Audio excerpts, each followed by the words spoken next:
Hey everyone, Aaron here, and this is another essay review surprise attack.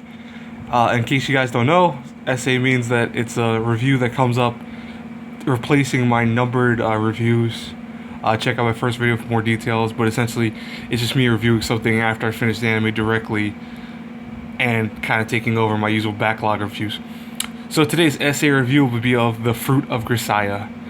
Now I'm going to do something I don't normally do, and you very rarely will ever hear me do it no matter what. I'm putting out a giant warning. Warning, warning, warning. The Fruit of Grisaia is a very, very mature anime. It deals with some concepts that I don't think are usually seen in anime and also even in Western media in general because it's kind of taboo. Some of it is more, you'll be used to it more in anime, but at the same time, even some of it is very just, I'll describe it when I talk about it. So it's an interesting show, but it's highly, again, warnings. Just be prepared that what I'm about to talk to is not for the younger crowd. So anyways, The Fruit of Grisaia starts off pretty normally, where our main character, Yuji Kazumi, is transferring to a new high school, it seems like. And at first, Yuji just seems like one of those kind of mellow kind of characters. You know, he looks like he's a chip on his shoulder. Something you've seen in every anime. When he gets to school, he kind of runs into like 5 different girls, which, there they are right there on the screen. And it almost looks like it's going to be a harem anime, and you're like, oh, it's going to be another harem anime, whatever. But within the first episode, things turn very different, almost like Higurashi in the sense of how the tone changes, where you learn Yuji is not your typical high school student. More so, Yuji is actually a trained assassin who works for a company that hire him to do assassination missions and, killing missions, etc., etc. And so, in the process of him going to school for special needs people, and not the special needs of they have mental illnesses, but more so special needs in the sense that a lot of them come from disturbed backgrounds. Our main character is wants just a simple high school life, something he didn't have apparently when he was upbrought. So, the Fruit of Grisaia, what it does is it starts dealing with all these girls' individual issues. That's the first season. There's 3 seasons technically of this. Well, there's 2 seasons of this, one of them being a movie, and it's considered its own season, but it's a movie, and not even a long movie, it's like 47 minutes long. But what it deals with initially is the first season is kind of just focusing on who these girls are, what their backgrounds are. Yuji kind of helps them out, what sometimes they actually have some connections to his background, but they don't explain all. I'm not gonna tell you who's on that list. But yeah, it's more so him getting along with these girls, and it is very like a harem in the first season, but a dark harem, in that these girls have very messed up pasts, and I think kind of go towards Yuji not just because he's a guy, but more so because he deals with all their issues. The second part, and this is not a spoiler by the way, because this show kind of just runs into each other. Even though it's different seasons, it's continuations of the series, I should say. The second part, which is a movie, it's 47-minute movie, starts going into Yuji's background, which is very, very disturbing. I mean, he had to go through a lot of things, like his parents were murdered in front of him. I'm not gonna say how they were, but they were. He gets put into a foster care by a creepy guy, so you can kind of think of what's happening there.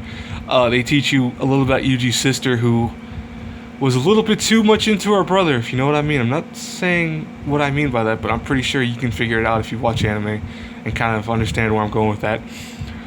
And it's disturbing how a lot of the stuff all of a sudden just kind of ramps up in Yuji's past that almost makes the show into this overly mature show that it's crazy. There's a lot of sex in his arc. Like his story has him having sex with women because he's a guy. That's it. There's no other reason. Not because he wants to be close to them or anything like that, but because it's like a need. And it's very strange. It's a series that does some strange things at that point. And then the last season continues on further with more so what Yuji's background is now showing up more. The girls know about it, etc., etc., and what they're willing to do for Yuji now that they know his secret, and kind of sympathize with him, because at this point he's already saved her. He's helped all of the girls. But yeah, on the outside, The Fruit of Grisaia doesn't seem like a anime that deals with that. it's only during the second half and the movie, or the 47 long episode OVA, whatever you want to call it, that you start seeing all this mature content really pop up. But it's enough that I have to put that warning in the beginning, because it does deal with some stuff that you don't, if you're not of mature nature, it kind of might be shocking a little bit to you. And I want to warn people that, because I know a few of my subscribers are younger. And I'm not saying that you're not mature enough, because I've seen already some of you talk about some of the anime you watch, and I'm amazed, because I'm like, oh, that's stuff that I used to watch when I was a kid or as I was getting older.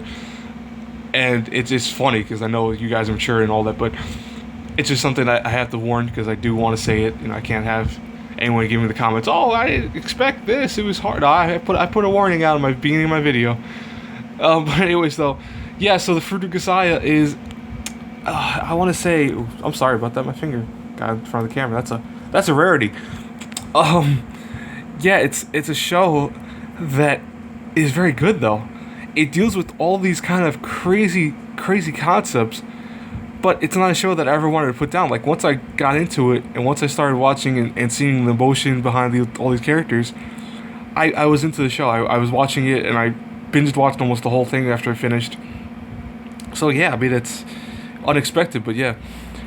I can't put this in any category either. I can't say that this is a harem or fantasy or drama. I kind of have to put like every genre almost in this thing. It is a harem, it is an action story, it's a comedy at times, it's a drama a lot of times, it has romance, it has, you name it. It's, the only things it doesn't have probably are mecha, hentai, etc., that stuff, but it does have a lot of stuff that it just surprisingly. Even some of the fights in the show are ridiculous in nature. But yeah, it's yeah. It's a show that I think blew me back by what it was willing to go through in showing some of the content.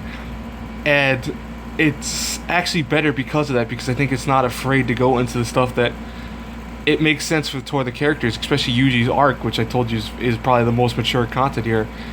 It goes into his background and shows the stuff he had to go through as a child assassin, essentially.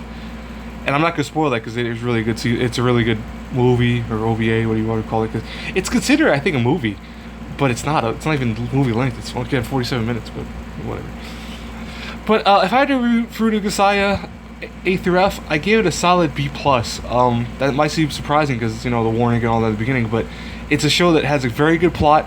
It toward the end. That's why I only get to B+. Toward the end, it does get some stupid stuff that happens at the end that almost seems kind of ridiculous. But because of the first arc and the movie and all that, I give the show that B+, because it was good up to that point. It's just the endings, like last couple episodes, are really kind of dumb in the way they approach things, and they start putting a little too much content in the show. But yeah, overall, it's still a good show. If you're mature of nature, I definitely recommend checking it out. If you're not, and you don't really want to see a lot of this content, I stay away from it. Wait till you're a little older, but whatever, that's up to you. But anyways, guys, that's it for this review. It's a surprise attack review. Tell me if you guys like these, because I actually think these are fun to do, because they're a little more spontaneous than my other reviews too, actually, because I am doing these on the fly. As soon as I finish the anime, I do it either the day of or the hours of me finishing that anime. But anyways, guys, have a good one. Until I pass across you in the next review, talk to y'all later. Bye.